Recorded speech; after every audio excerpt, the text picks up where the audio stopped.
About 2 decades ago, during my junior year in high school in southern Louisiana, my friends and I had a weekly ritual of going canoeing on weekends. It was the perfect way to unwind and escape the daily routines of school and chores. One of our buddies was lucky enough to live right next to a picturesque river, providing us with the ideal launch point for our canoeing adventures. Our routine was simple yet exciting. We would park a car several miles downstream from our friend's property, then drive back to his house, where we would launch our canoes and paddle downstream to the car. The journey took a few hours, but we cherished every moment, stopping at various spots to swim, relax on riverbank beaches, and enjoy the scenic beauty of the Louisiana landscape. However, on one fateful day, our weekend canoeing trip took an unexpected turn. It all started with our friend mentioning something peculiar he had noticed on a previous canoeing trip, a hidden place he referred to as the cult compound. According to him, it was located a few yards back from the river, tucked away in the dense woods. He claimed that he and another friend had stumbled upon it during one of their previous excursions. As teenagers with curious minds, the idea of exploring such a mysterious and eerie place sounded like an exciting adventure. Enthralled by the prospect of a thrilling expedition, we decided to alter our usual route and embark on a quest to find this elusive cult compound. Little did we know that our seemingly innocent decision would lead us to a series of unnerving events that would remain etched in our memories for years to come. As we set off in high spirits, the weather smiled upon us with bright rays of sunshine and a gentle breeze, amplifying our excitement for the day ahead. After a leisurely paddle down the river, our friend's keen eyes caught sight of a dirt road that veered into the woods. He speculated that this road might lead us to the mysterious cult compound, and we couldn't resist the allure of an adventure off the beaten path. Docking our canoes on the riverbank, we eagerly set foot on the dirt road, ready to uncover the secrets hidden in the woods. However, our excitement was short-lived as we encountered a swarm of horseflies. They swarmed us relentlessly, their buzzing wings and sharp bites forcing us to rethink our decision. Swatting away the pest, we quickly retreated to the safety of our canoes, laughing at our misfortune. Perhaps the universe was trying to steer us away from our curious venture, but we were teenagers, driven by our desire for exploration and adrenaline. Our friend was undeterred as he spotted the distinctive handmade dock he had described earlier, signaling that the mysterious place might be close at hand.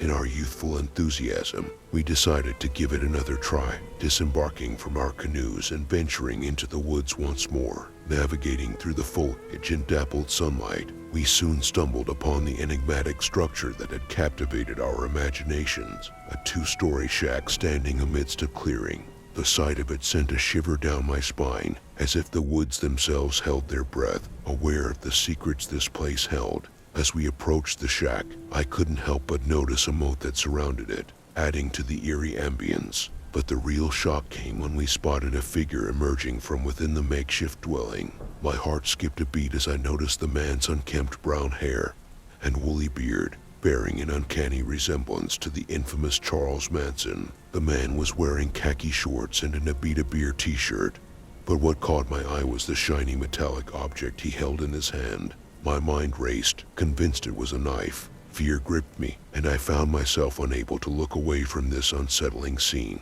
Before any of us could react, the man ordered us to turn around. I obeyed instinctively, not daring to question his authority. As we began to walk back towards our canoes, a sudden loud bang pierced the air, and my worst fears were realized. He had fired a shot into the nearby bushes. My heart pounded in my chest, and I could feel the adrenaline surging through my veins. We were in a perilous situation, held captive by a man who seemed on the brink of madness. Yet, despite the imminent danger, I was struck by a peculiar sense of calm.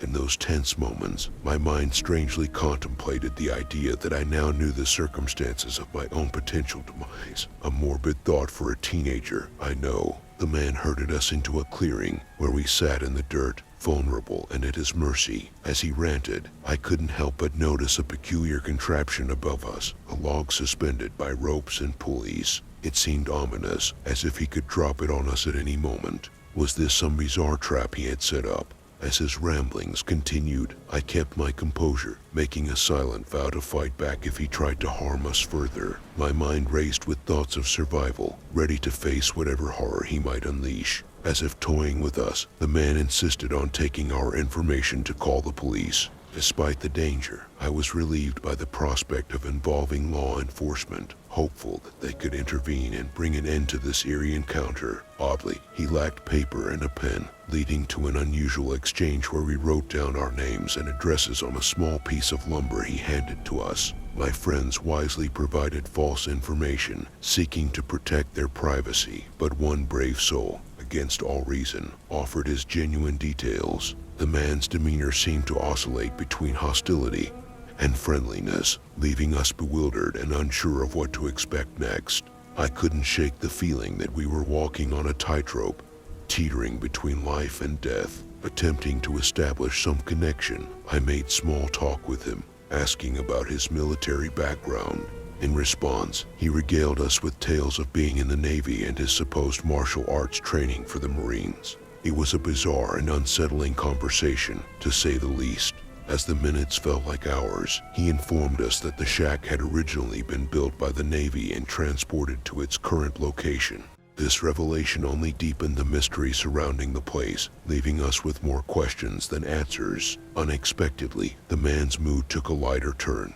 He remarked that he could sense we weren't there to rob him, reasoning that our lack of buckets gave us away. He even mentioned that his parents used to welcome guests in this very spot, and he was following in their footsteps. His sudden shift in tone was disorienting, but we dared not let our guard down. Eventually, he gestured for us to stand up and walked us back to our canoes. As we made our way back, I couldn't shake the feeling of being watched, as if unseen eyes were still fixated on us from the shadows of the woods. Nonetheless, we kept our composure and expressed gratitude for his hospitality. Even as a sense of unease lingered in the air, our host bid us farewell, inviting us to return whenever we pleased. He even suggested we call the place Skull Island in honor of the buried remains of his parents and several dogs. His parting words sent chills down my spine, but we nodded politely and quickly retreated to our canoes. As we paddled downstream, a heavy silence enveloped us. Each of us was lost in our thoughts, trying to process the bizarre and harrowing encounter we had just endured. The once vibrant and carefree river now seemed tinged with an unsettling aura. When we finally reached the landing, we breathed a collective sigh of relief. The feeling of solid ground beneath our feet brought an immediate sense of safety. We hurriedly loaded the canoes onto the car and piled inside, desperate to put as much distance between ourselves and the cult compound as possible. The drive back was filled with nervous laughter and occasional glances exchanged between us. Despite the danger now behind us, we couldn't shake the lingering unease. The events of the day would stay with us forever, a haunting reminder of the unforeseen dangers lurking in the world around us. In the days that followed, we couldn't help but reflect on the strange encounter. Our friend who had provided his real name and address felt an uneasy paranoia, imagining the man showing up at his doorstep.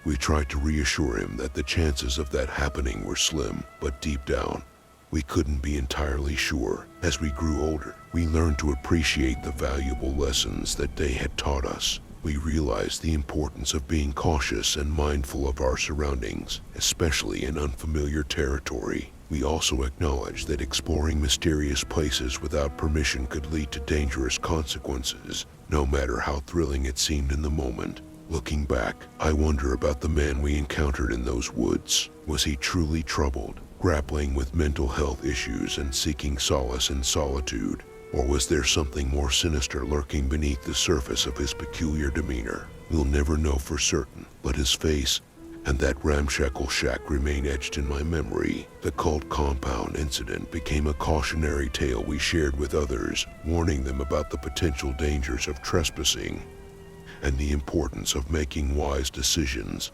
Even in the face of youthful curiosity, years have passed, and we have all moved on with our lives. Yet the memory of that day continues to influence us in subtle ways. It serves as a constant reminder that the world can be a mysterious and unpredictable place, and that every adventure, no matter how innocent it may seem, carries an element of risk.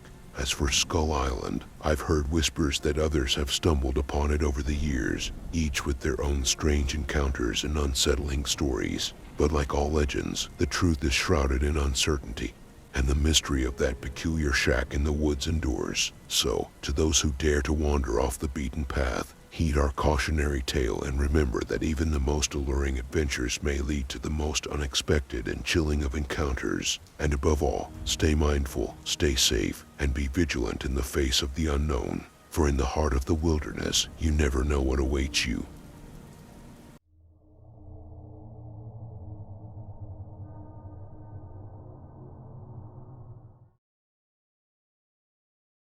I've had my fair share of unusual experiences, and one particular town stands out in my memory. Now, I won't reveal its name because it's shrouded in mystery and known for its dark practices. Let's just say it's not even marked on a map.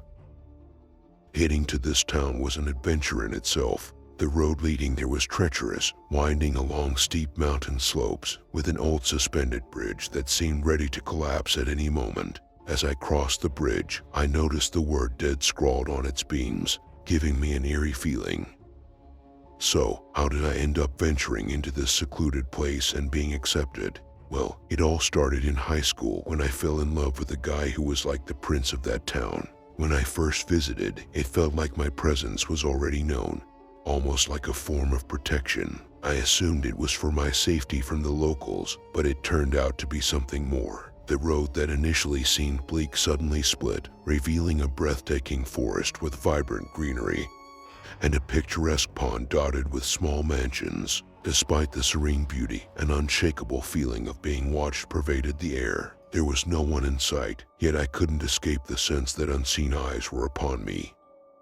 On my initial visit, my boyfriend and his friends took me on a drive through the woods. It was said that when the local boys were young, they would be left deep in the woods to find their way home. Seeing how familiar my boyfriend was with the area, it became evident that he had mastered the layout of the woods. Looking back now, I realized that there were markings on trees, rocks, and totems placed in visible spots. These markings served as warnings, protection, or perhaps even offerings. As we ventured deeper into the woods, my boyfriend's growing concern became apparent. When I asked if he knew where we were, he admitted he was lost. It was only a matter of minutes before we stumbled upon a clearing. However, it was far from empty. In the center, a fire burned, surrounded by weathered Airstream trailers. I wish I could say it was a figment of my imagination, but the sight before me was horrifying. Disfigured animals, goats, chickens, and more were scattered around, awaiting a gruesome fate for food or God knows what else. But it was the people who sent shivers down my spine. They resembled the characters from The Hills Have Eyes, a product of inbreeding and unimaginable deformities. Limbs were missing, massive tumors and abscesses covered their bodies, eyes were absent, and skulls showed signs of severe trauma. Strands of rope hung between trees, adorned with shoes and bones. Later, I would learn that many of those bones belonged to the same person who once owned the shoes. Slowly, disfigured children began to approach our car. We sat there in silence, frozen, holding our breath. One child on my side started banging on the window, and finally, my boyfriend threw the car into reverse and sped off, leaving a cloud of dust behind us. The animals gave chase for at least another mile.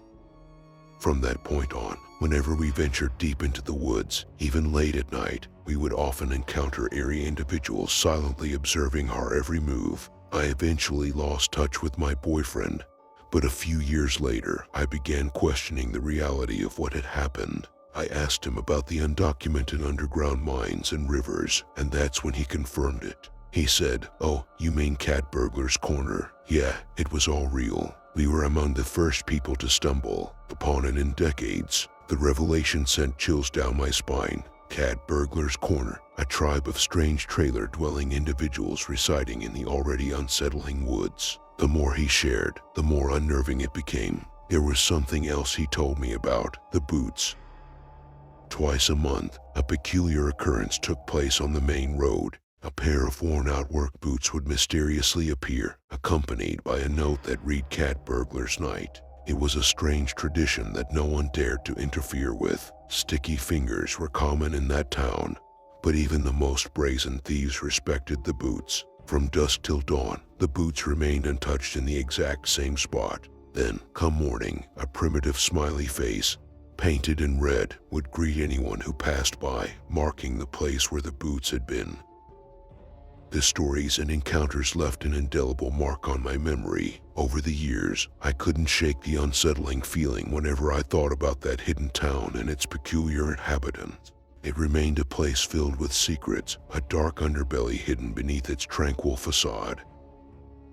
Now, after all these years, I reflect on those experiences with a mix of curiosity and unease. That town, with its obscured location and practices veiled in secrecy, continues to intrigue me. I often wonder about the supernatural forces, the whispered incantations of necromancy, and the organized crime lurking in the shadows. The unanswered questions and the encounters with disfigured beings still haunt my thoughts. I've chosen to keep the name of that town hidden, for it's a place that lingers in the realm of the unknown, shrouded in its own mysteries. Perhaps it's for the best that the map remains devoid of its presence, for some places are better left unexplored. As time goes on, I find solace in the fact that I escaped unscathed from that eerie town, but I can't help but wonder about the fate of those who still reside within its dark boundaries. The thought of what lies hidden in the depths of the woods and the secrets that continue to be whispered in hushed tones remains a haunting enigma. So, as the years pass, I keep the memories close, a reminder of the extraordinary and the unsettling encounters I had in that nameless town. It serves as a testament to the strange and inexplicable aspects of our world, forever etched in the depths of my mind.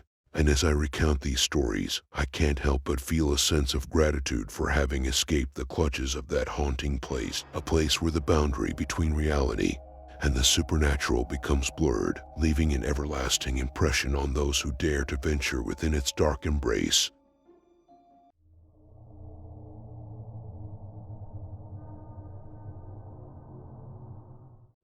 Allow me to recount a rather unsettling experience I had while mushroom hunting in the 괂ᴜ National Forest near Portland, Oregon. Back in 2013, I was invited by a group of friends, and we were quite familiar with the coastal forests in the area. However, this time, we ventured further into the forest, following the suggestion of our knowledgeable forager who had explored old logging roads before. We drove down a narrow dirt road until we reached its end, which overlooked a deep ravine. Excitedly, we geared up and began trekking through the relatively sparse undergrowth, searching for mushrooms amidst the leaves and debris. After about 20 minutes, I stumbled upon a small clearing, seemingly a former campsite for loggers. As I made my way across the clearing, something caught my eye, a pink object on the ground ahead. I approached cautiously and was stunned by what I discovered. Resting on the leaves, completely undisturbed by nature or scavengers, was the heart of an unidentified animal, approximately the size of my fist. There was no trace of a body nearby, no remnants of flesh, visible blood, or other organs. It was a pristine, untouched heart, devoid of any bite marks, and the tissue still retained its dark red color. Fear and confusion surged through me, and without hesitation, I sprinted back to the car. Fortunately, one of my friends had decided to remain behind. We quickly gathered the rest of the group and left the area without delay. I managed to take a photograph of the heart, although I do regret not capturing an image of the clearing itself. To this day, I remain haunted by the memory of that strange discovery. If any of you have any explanations or insights into what I encountered, particularly in the Mount Hebo area, I would greatly appreciate your input. The incident left me with a lingering sense of unease, and I'm eager to make sense of this eerie occurrence.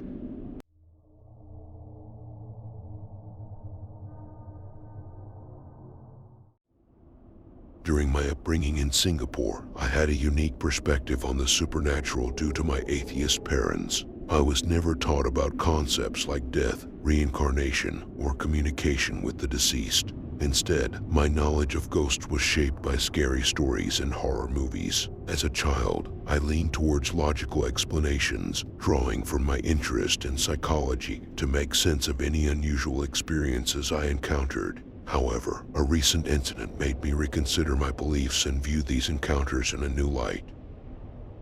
Growing up in a shophouse in Singapore, I quickly learned that the island had a reputation for haunted locations, with many areas carrying their historical significance. While numerous strange occurrences took place in my childhood home, I will focus on the most significant ones and refrain from diving into every detail. The two areas in the house that I believe were haunted were the master bedroom and the top floor. Now, let me share the experience that has left me with the most questions. If anyone has theories or similar encounters, I would greatly appreciate your insights, as they might provide me with a deeper understanding of my own experiences. In my mother's bedroom, she had an antique Chinese wedding dress displayed on a coat hanger. Ever since it was moved into her room, I felt an underlying sense of discomfort whenever I was alone there. As a child, I couldn't comprehend this unexplained dread. Over the course of several years, whenever I had nightmares and sought refuge in my mother's room, I would wake up in the middle of the night, compelled to turn and gaze at the dress. It felt instinctual, as though it had awakened me. One particularly vivid memory stands out. I had a nightmare where someone was chasing me. As soon as this pursuer caught up with me in my dream, I awoke to find a lady standing by my bedside. She appeared to be a young adult, dressed in traditional Chinese garments. At that time, I had no prior knowledge of such attire, apart from the wedding dress. This was different. The woman urged me to go back to sleep and finish my dream, but I expressed my uncertainty. Still, she insisted, so I acquiesced. Curious about her identity, I asked, but she merely instructed me to sleep. Turning away, I lightly tapped my forehead with my knuckles, hoping to discern whether this was reality. I felt the sensation. When I looked back, she had vanished. Later, my mother revealed that the paintings next to the dress would move each morning, requiring constant readjustment. Years later, my mother sought the help of a medium to cleanse the house due to work-related issues. However, the medium's attention swiftly shifted to the dark energy she sensed within the house. Remarkably, without my mother mentioning the dress, the medium was drawn directly to it, asserting that the energy emanated from there. She revealed that the dress belonged to a woman who had passed away shortly before her wedding and was displeased with its placement. Consequently, she had attached herself to it. To resolve the matter, the medium advised my mother to get rid of the dress and return it to a place where the woman would find peace. My mother agreed, and once the dress was gone and the house cleansed, I no longer experienced any paranormal phenomena in that dwelling.